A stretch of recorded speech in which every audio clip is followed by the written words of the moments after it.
Radio Anthropocène, à l'écoute du changement global. Hello everyone, we are here in Arles and still on Radio Anthropocène. I'm Sasha Jousselin and we are welcoming Bruce Eesly. Hello. Hello Sasha, thank you. Bruce Eesly, you are a photographer and a gardener, and you have an exhibition here in Arles at Croisière entitled New Farmer. So yesterday we've been to our exhibition and we've decided to ask the visitors to describe one of your pictures. So let's hear them. Picture that is in front of us. Okay. So there's like a boy, like a young boy, around like 11, 12, I'd say. He's showing us a giant funnel, like half his size almost. He's not really looking at us.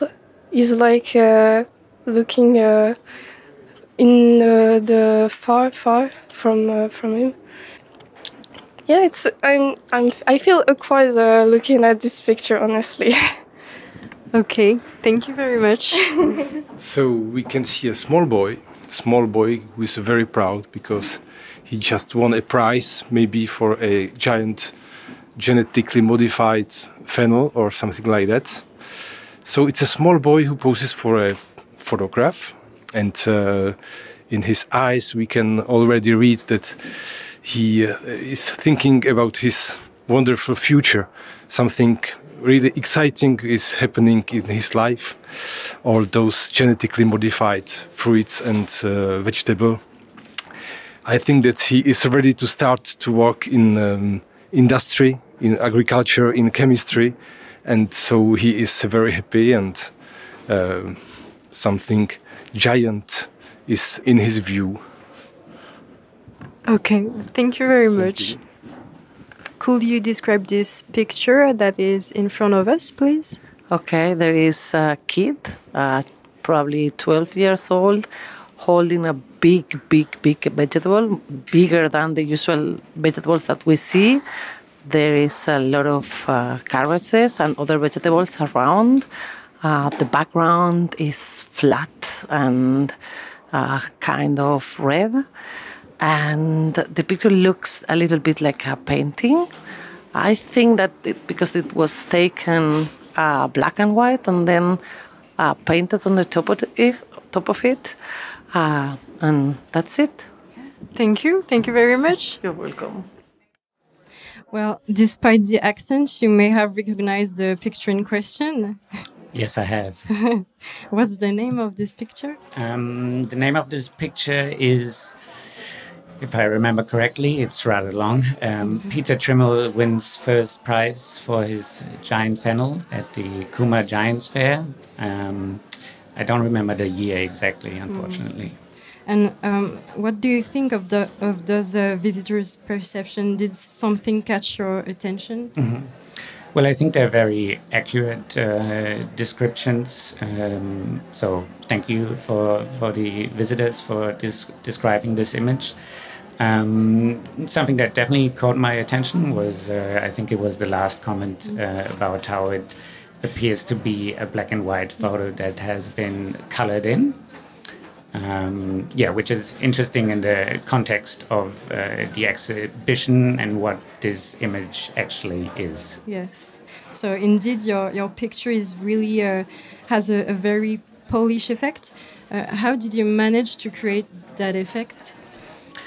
I guess this is the right time to reveal that this is not a photograph, but an AI-generated image.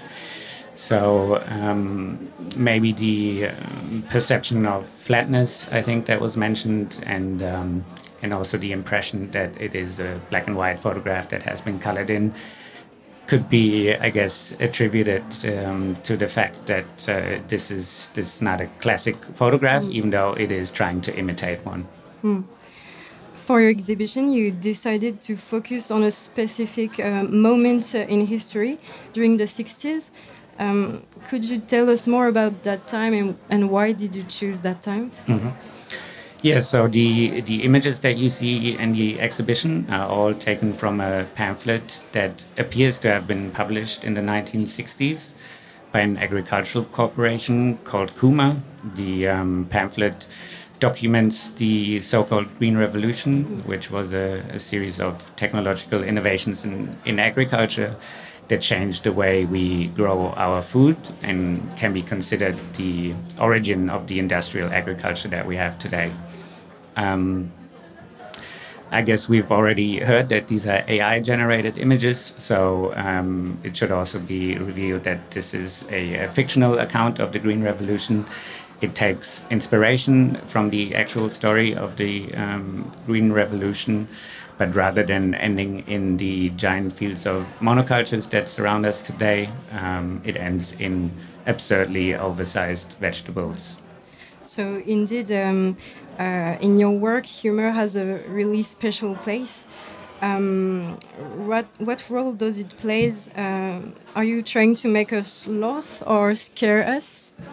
Yeah, I hope the work does both at the same time. I think humor and the seductiveness of the images and of the oversized vegetables, which I'm sure I'm not alone in getting a very warm feeling inside when looking at vegetables, I guess is meant to draw people in and also lead to some kind of confusion as to what is happening, questioning these giant vegetables and what they maybe say about our relationship to nature, our desire to dominate nature, our desire to grow bigger and bigger vegetables and focus on productivity only. And indeed, you are a gardener.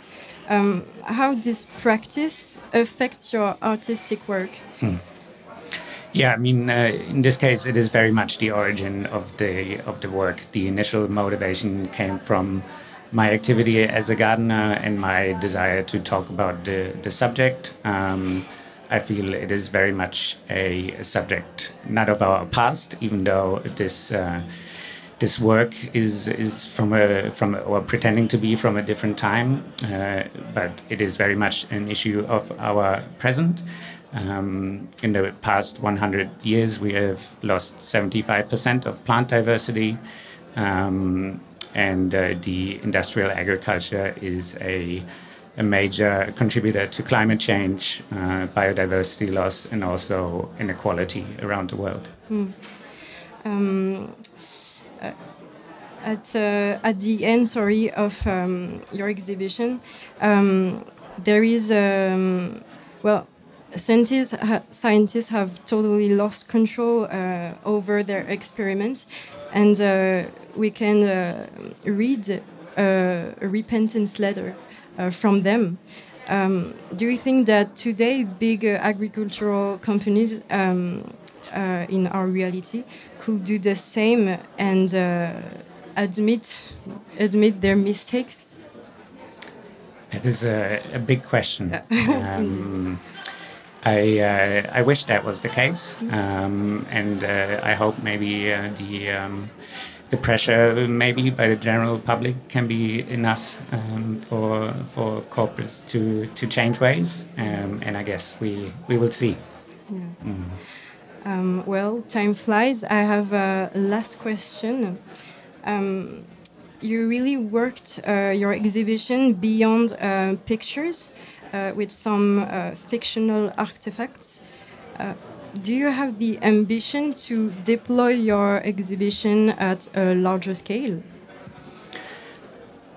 I'm not sure whether at the larger scale. I guess with this archive, fake archive that you can see in the exhibition, the desire was to expand on that world that was created in this project, and also to lead to, I guess, another moment of reflection and confusion towards the end of the exhibition, as the whole point of the work is as well to question the reliability of images and whether we can trust them in our present time. Well, Bruce Eesly, thank you. Thank you so much. We unfortunately reached our time. I really invite our auditors to go see your work, a project about our relationship with nature that you can discover at Croisière in Arles from today to the 29th of September 2024. I'm going back in French to announce the next broadcast. À suivre, lecture par Bérénice Gagne, suivie à 18h d'une conversation sur les catastrophes avec Audrey Ilouz, Randa Mirza et Philippe Séclier, animée par Florian Fontpéry et François de Gasperi. Merci. Radio Anthropocène. À l'écoute du changement global.